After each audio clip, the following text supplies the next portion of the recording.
കല്യാണം കഴിക്കാത്തതുകൊണ്ട് മാത്രമാണ് ഇവിടം വരെ എത്തിയത്, അല്ലെങ്കിൽ ഞാൻ ശോകമായി പോയാണ്. എനിക്ക് തോന്നിയ കാര്യങ്ങൾ വെച്ചാൽ കാരണം വെച്ച് കഴിഞ്ഞാൽ എന്നെ ഹെൽപ്പ് ചെയ്യാൻ വേറെ ആരും ഇല്ലായിരുന്നു. ഞാനൊരു കല്യാണം കഴിച്ച് കൊച്ചുങ്ങളൊക്കെ എനിക്ക് അവരുടെ കാര്യങ്ങൾ ചെയ്യാനേ നേരമുള്ളൂ. എനിക്ക് എന്നെ ഹെൽപ്പ് ചെയ്യാൻ സമയം ഉണ്ടാവില്ല. എനിക്കതാണ് തോന്നിയേക്കണം വെച്ചാൽ.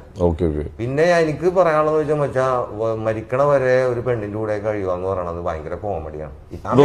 ഒരു ക്യാരക്ടറാണ്, എനിക്ക് അങ്ങനെ തോന്നിയേക്കണത്. പിന്നെ ഇതൊക്കെ കോമഡിയാണ്. മച്ചാനെ, സത്യം മച്ചാനെ, കാര്യം ഭയങ്കര ഒരു ബ്രോ. അപ്പൊ കല്യാണം എന്നുള്ള കോൺസെപ്റ്റേ ഇല്ല മച്ചാനെ. എന്റെ കോൺസെപ്റ്റേ വേറെയാണ്. പണിയെടുക്കുക, അടിച്ചു പൊളിക്കുക, ഫാമിലിനെ മര്യാദക്ക് ട്രീറ്റ് ചെയ്യുക, പണിയെടുക്കുക, മറ്റുള്ളവരെ ബുദ്ധിമുട്ടിക്കാതിരിക്കുക, സമാധാനമായിട്ട് കാര്യങ്ങൾ ചെയ്ത് ഹാപ്പി ആയിട്ട് മുന്നോട്ട് പോവുക. മെയിൻ സാധനം ഞാൻ ചെയ്തോണ്ടിരിക്കണത് തന്നെ. എന്നെ എപ്പോഴും വിളിക്കണത് അവിടെ ഉണ്ട്, അതുണ്ട്, ചായ കുടിച്ച, ഉറങ്ങിയ, ഭക്ഷണം കഴിച്ച. മച്ചാനെ എനിക്കതൊന്നും ഇഷ്ടമല്ല മച്ചാനെ. എനിക്കറിയാം എന്റെ കാര്യങ്ങൾ. എനിക്ക് ആരെയും ബുദ്ധിമുട്ടിക്കാൻ താല്പര്യമില്ല. അത് മെയിനായിട്ട് ഞാൻ ഒറ്റക്ക് പോയിക്കൊണ്ടിരിക്കണം.